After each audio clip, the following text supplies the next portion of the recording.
This morning I want to talk a little bit about open access and also about copyright policies from publishers and how you identify that sort of information. Simply put, open access literature is online free of charge without most copyright or licensing restrictions.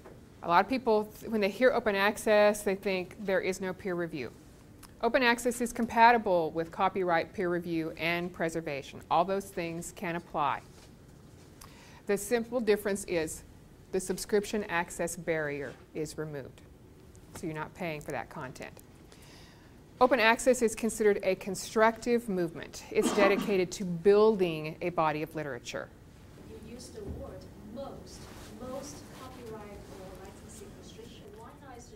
Why not all? At all? Because an author can choose to put certain restrictions on their open access content through the CC licensing process, so you may be able to do some things and not others with that content.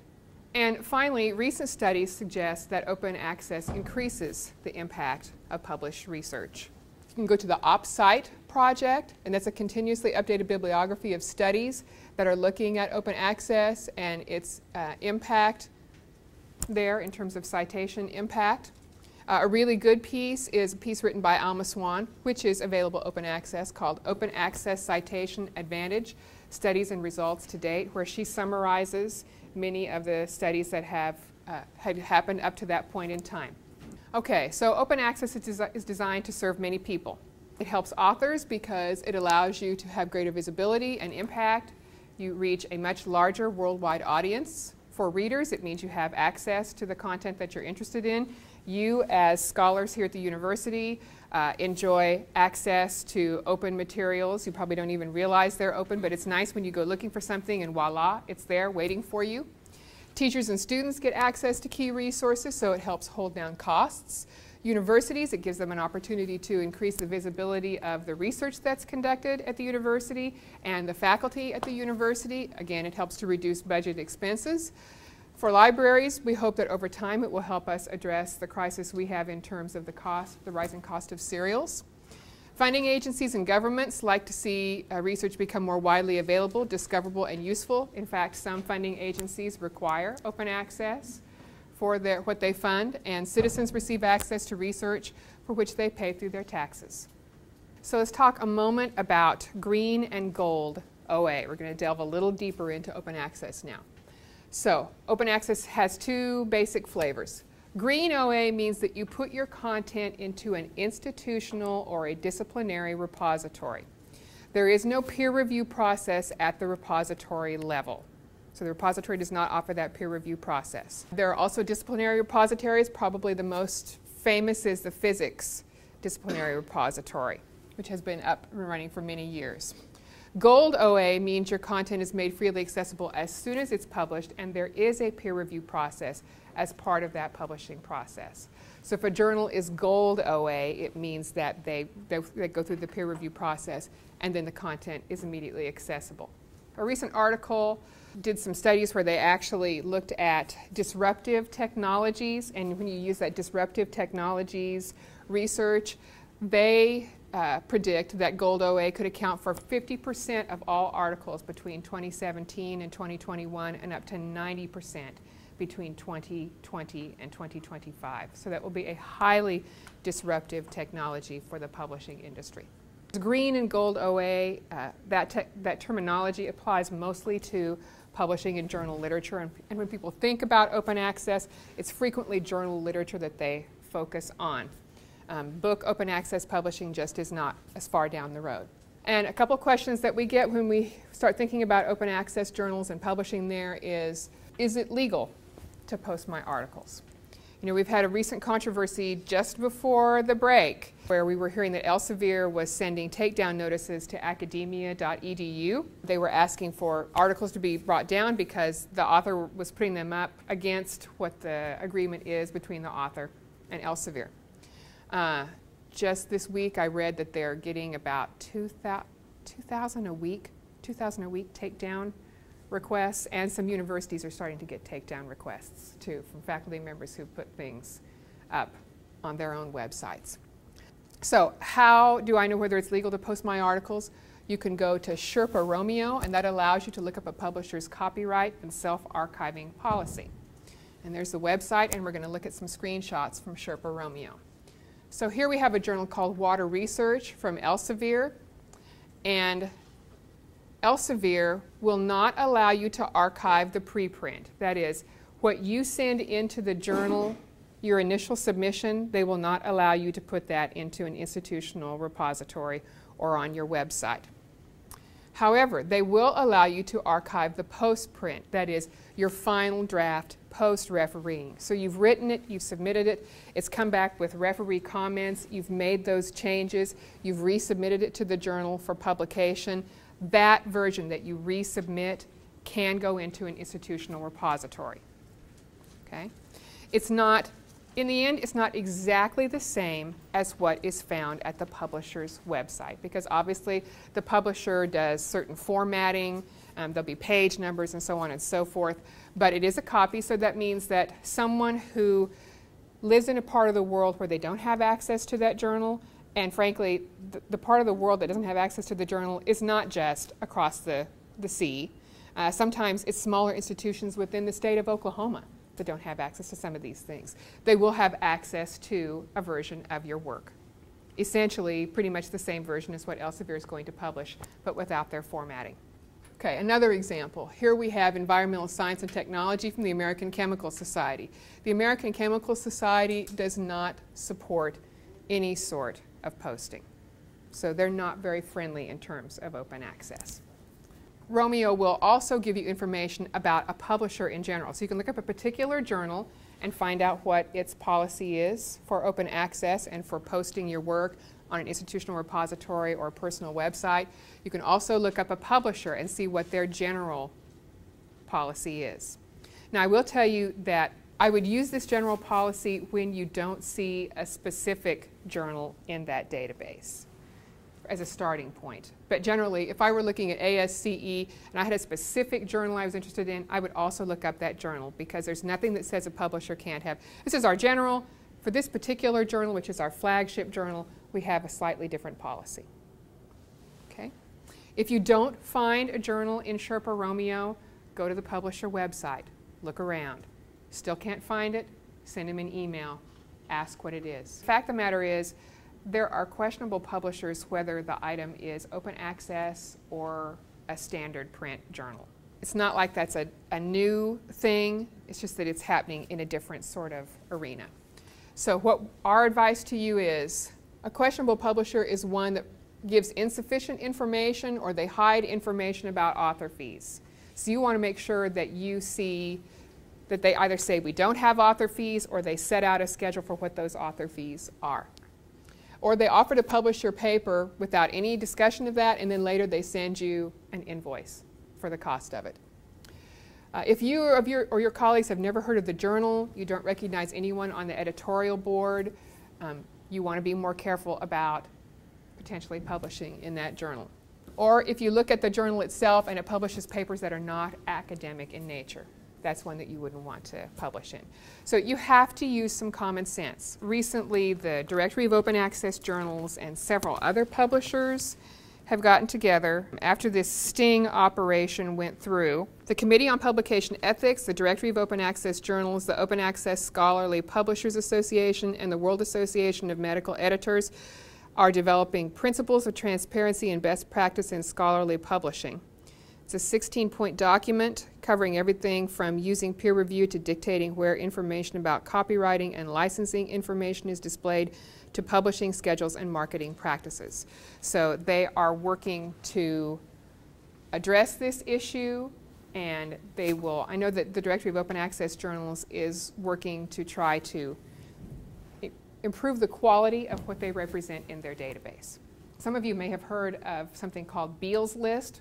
This is an online list that's published by a librarian in Colorado, Jeffrey Beall, and he looks for potential, possibly or probably disreputable open access publishers.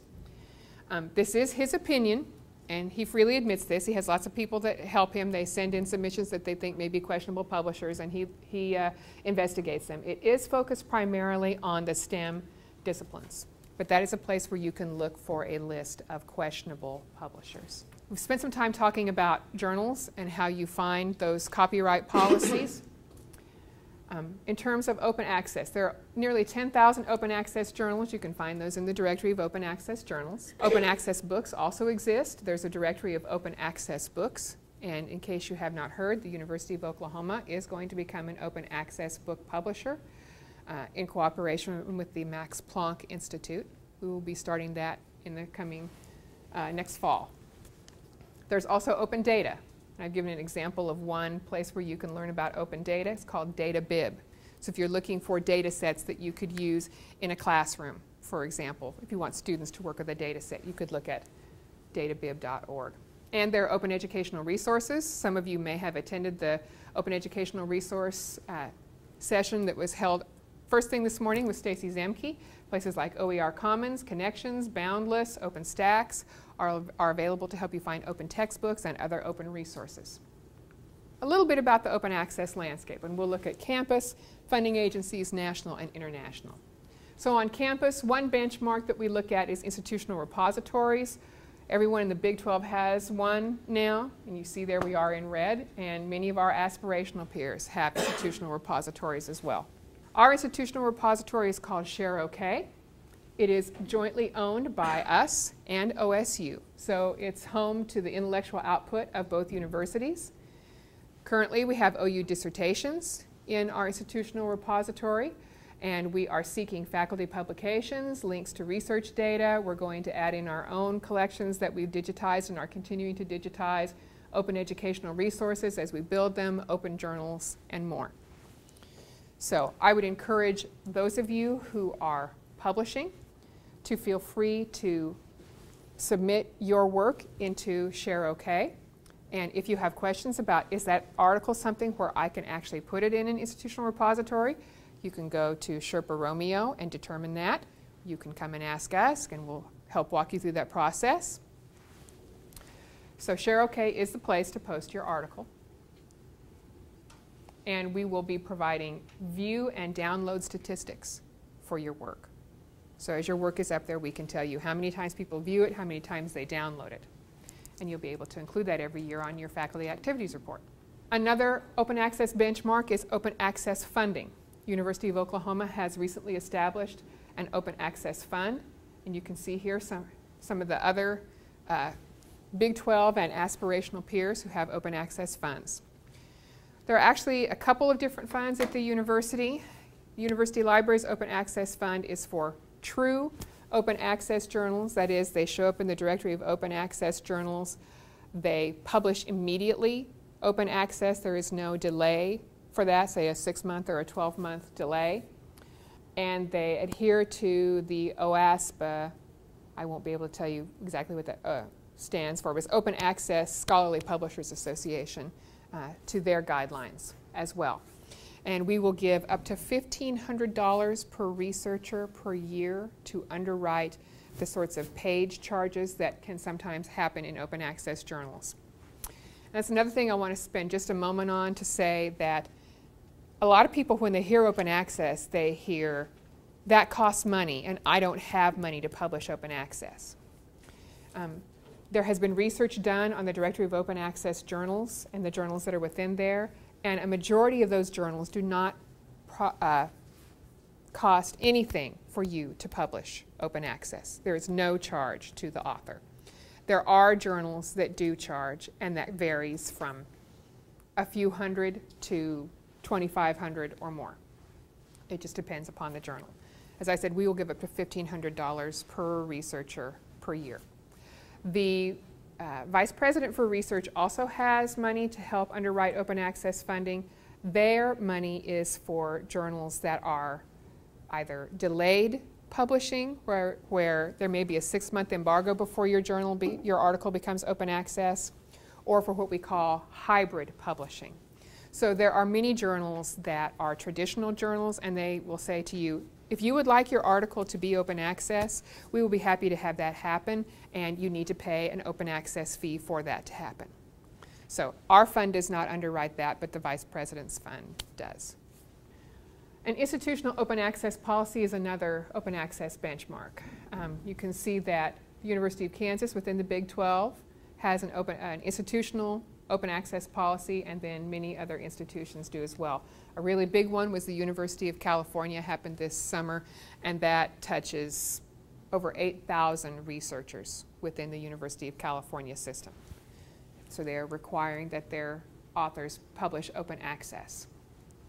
Let's talk a little bit about funding agency requirements, because this is also driving open access. For public funding agencies, the National Institutes of Health has required this for some time. They deposit into PubMed Central. The Department of Education has done this for many years and deposited into ERIC.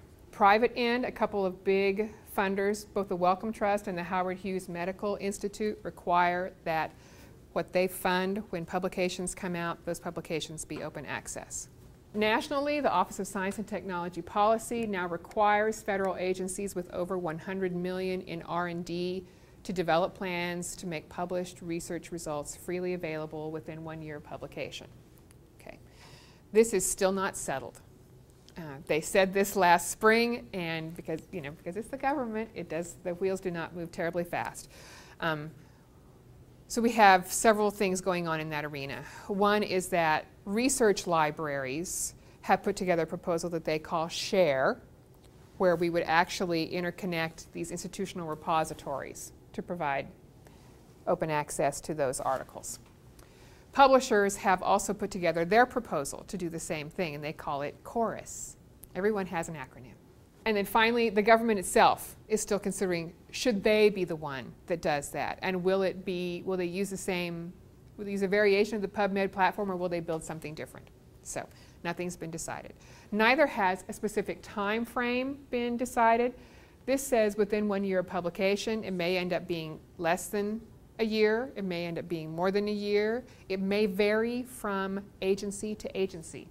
No one knows yet. These agencies are also requiring researchers to better account for and manage the digital data resulting from that research. But if you're interested in that, or you would like some assistance with that, the library is thrilled, truthfully, to help you with that. We have people who've been trained to help you write your data management plans. Okay, also nationally, so here's a list of some of the agencies that are impacted by this OSTP. Another thing that's happened on the national scene, legislation has been introduced, FASTER, Fair Access to Science and Technology Research. This bill has not passed yet. Internationally, we're actually behind the curve internationally on open access. The leaders are really in Europe, and the European Commission is currently conducting a pilot initiative on open access to research articles. The Finch report from the UK in 2012 recommended a policy direction toward support for gold OA publishing. So we're following our European neighbors. The Research Councils of Canada, Europe, Australia, and the UK require funded research to be published open access. The Global Research Council, which is 70-some funding agencies around the world, they've adopted an action plan to move toward open access to publications. The World Bank began providing its content open access with Creative Commons licenses last year. So, some strategies for open access. The first is to engage in campus-wide discussion of open access, which we do through sessions like this, and I hope that we'll have some discussion when I come to the end of my slides here in a moment or so. Secondly, I encourage you to retain your rights as an author so that you and others may reuse or repost your work. When you write an article and you submit it to a journal, they will send you back a publication agreement. Frequently, that publication agreement asks you to sign over your copyright, lock, stock, and barrel, to the publisher. You don't have to do this. You can use an addendum. The Scholar's Copyright Addendum Engine is a nice one because you fill in the information and it just generates this addendum for you, and you can attach it to that agreement when you submit your article. I'm not saying that the publisher won't want to have a discussion with you. They may. I know of examples on campus where a faculty member has used the addendum successfully. They simply attached it to their agreement, sent it in, publisher accepted it, the article was published. Same faculty member tried the same thing with the next publisher. Publisher said, No. That's not negotiable. Either you sign our agreement or you don't. So that faculty member then had to make a decision. Is this something I really want to be open access? Do I need to submit it somewhere else?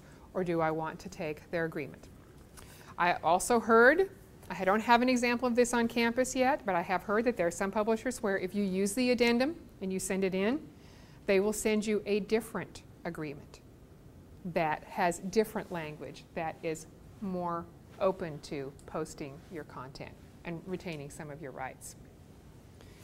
So, but this is the beginning of a conversation with them in terms of retaining your rights so that you can post, so that you can reuse portions of your content. I'll tell you the opposite. In addition to the success stories, I can tell you that I've heard horror stories.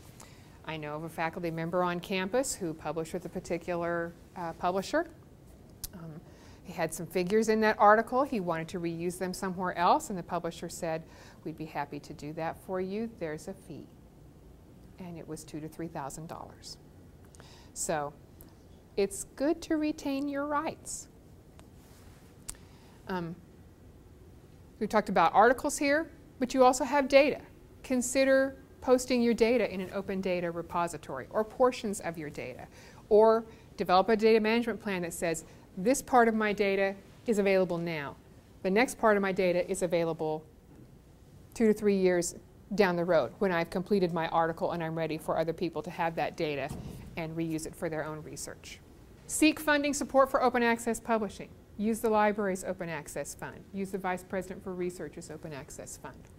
When you write a grant proposal, write in funding for open access for your work.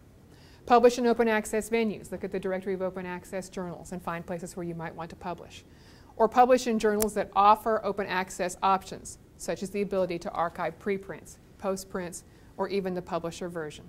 And then you can submit those to Share OK, and we'll preserve them and make them freely accessible. You should feel free to send me an email, krs@ou.edu, if you have any questions, or to reach out to your subject librarian. And I thank you for your attendance this morning.